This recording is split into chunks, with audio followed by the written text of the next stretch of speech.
Self-reliance. Don't be a burden. If you are going to be a living representative of the warrior's edge, you have to be self-reliant. Self-reliance is the signature character trait of the warrior's edge. It is what makes the warrior's edge, and the warrior's edge could not exist without it. The warrior is sickened by the simpleton idea that any adult person could think for 1 second that it is acceptable for them to expect another person to be responsible for the needs of their life. Nature's rite of passage. From the day we leave the care of our parents, and sometimes even before then, our first duty and responsibility as a creature becomes to take care of ourselves. It is a rule of nature that every being from tiny insects to giant whales follow. Even the non-human animals of planet Earth follow this rule without backlash or resistance. Human beings are the only animals who try to abandon that the law of self-resilience is more than just a responsibility. It is nature's divine anointment of one's trust and true freedom over one's own life and death. Self-reliance is the ultimate crowning for every creature into adulthood, where he or she no longer has to rely on others to take care of him and can now be relied upon by those who righteously need to be taken care of. You are your personal property. Regardless of who birthed, clothed, fed, housed, raised, or educated us, none of that matters when it comes down to what will happen to our life. This is because we will spend most of our lives with ourselves, and even if someone spent as much time as they possibly could in our life, their attendance and even sincere acts of taking care of us will not come close to influencing our life as much as we will. Our natural, exploratory instincts will push and pull us from under their safety blanket out into the trials and risks of life. No matter how sheltered and privileged we may be, nature will come for us one day and smack us in the face with life. Prized possession. Each of us is issued a life at birth that belongs 100% to us and only us. Not our parents, not our spouses, not our friends, not our enemies, not some dictator, not a government, and not an idea. It doesn't even belong to the entity or force that sent us here. Our life belongs to us until we are done with it and it is taken away to an unknown place. Even if we are sentenced by the courts of our society to prison or even death, our life still does not belong to them. This is because regardless of how strong of an influence or effect someone strives to have on our life from the outside, we determine within how or even if we will allow their effort to affect us, along with how we will respond to it. Death without dying. To allow the existence and outcomes of our life to rely on the actions of someone else who has their own life is beyond insane and a direct insult to whatever force gave us life. Not only is it illogical to find comfort and self-approval under the umbrella of another's self-reliance, it is ungrateful. Without self-reliance, we are surrendering the direction of our life to those who we rely on. It may even be appropriate to say that we are making them our God. Nature of things. It has been professionally stated that every living being should naturally fight to the death to free itself from anyone or anything that tries to capture and confine it. This is because every creature is responsible for the defense and quality of its own life, regardless of what reason is given by the one who has come to capture or rule its life. It has even been said that mankind has domesticated itself so far beyond the task of controlling his nature and primitive side that he no longer possesses them. He has surrendered his nature to fear and blind obedience. Because any being who is not automatically an immediate threat to any being that is a threat to it no longer has a life.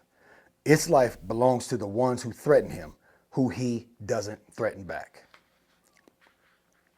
Naturally uncivilized. Of course, this ideology on life ownership can weaken the ethics of civilization and order between men that commands us to think and behave on a higher level. As the civilized, reacting to our instincts is considered a lack of intelligence and humanity. We believe that we function on an evolved level that is superior to that of the other creatures on our planet. We replace our nature and instinctual reactions with thinking that it is to be logical, fair, and productive instead of self-serving, spontaneous, and destructive. This heightened level of thinking also is supposed to equip us with values of decency that direct us to consider how what we do affects others and not just ourselves, especially if our actions harm others. Too smart to excuse. When our action causes harm to another, it is our superior intelligence that is supposed to empower us with the bravery and integrity to hold ourselves liable for our act. We are to atone to our fellow man and woman for our mistakes and seek redemption to retract our harmful deed. But if the harm caused is too great to be recovered from, we are to selflessly surrender to accept the consequences of our deed, no matter how dire. Our punishment for our wrongdoing restores faith in the idea of a civilized mankind which our act may have cast doubt upon. It is our heightened intelligence that allows us to betray our instincts and instead sacrifice our life for the greater good of all mankind. Elaborating on that chapter, and you hear me speak a lot about when I was in the state club, but that's because that was an intense moment in my life where everything was so serious that, you could lose your life for making one wrong move. So, of course, the biggest test came during that moment, and I have to say, being out in the real world afterwards for 25, 30 years, there's never been anything as intense out here as it was in there, especially even dealing with emotion and dealing with human behavior. It was real intense inside there. But I can remember I had some buddies, they were Vikings. I mean, real true Vikings, not as far as they had boats and things like that, but they followed the Aryan religion. They were Sachumen, these guys were something else. They were cool guys. But we had spoken, and they the ones who taught me that it was insane. It had been researched by their researchers through their history, that it is insane for a human being to allow himself to be imprisoned by another human being. And that, that all these societies make up their own rules to capture and destroy those who aren't of their society. And they even pointed out that they did a discovery that even people who allow themselves to sit in prison are considered insane because it's unnatural for any animal to allow itself to be captured by its enemy. So even a rabbit, you capture a rabbit or a wild animal, and it will fight for its freedom always. Even if it means dying, it will do it. So they said, yeah, we're supposed to be naturally always trying to escape prison. Because first of all, prison has been deemed as an insane environment with the way that it's run and controlled, and men are kept separate from women. That is not natural. It's cruel and unusual punishment to treat people in that manner. Nobody wants to be treated like that. All they do is treat those who they don't care for in that manner. So what they said did make deep sense. But that's where it comes to where I was saying that, but as civilized, that what separates us from the animals is we're supposed to hold ourselves accountable for when we do something that brings harm to the unity that we formed, that makes us more powerful and above the animals who don't make that decision to hold themselves accountable.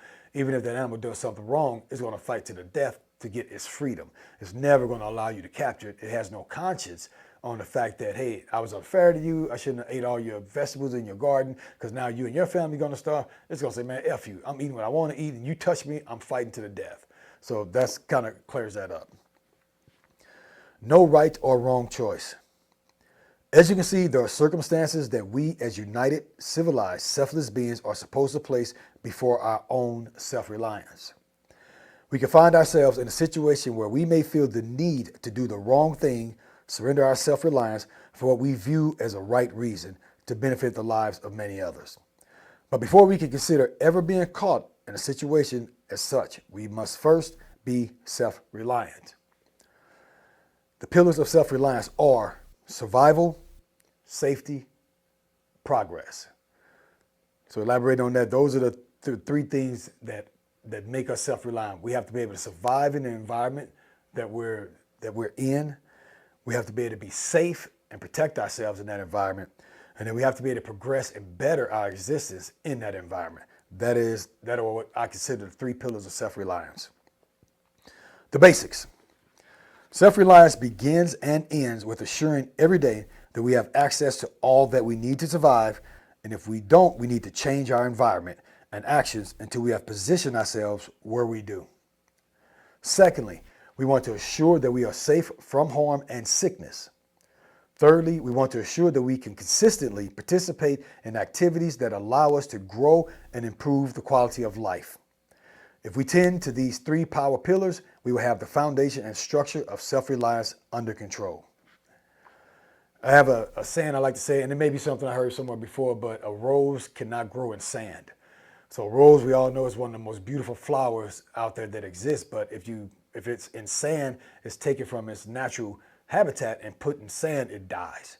So that's the same way with us as a person. You can be somewhere where you're surrounded by people or an environment that does not help you to progress, or it's unsafe and it can harm you, or you can't even survive. You can't even get good food, good water, the good nutrients, or a good job. So we have to understand that's still our duty in self-reliance, not to say, oh man, this job, okay, oh man, these people here are always shooting up the neighborhood. I could, oh man, I can't get anybody to work with me to help, man, F them, F that place, leave.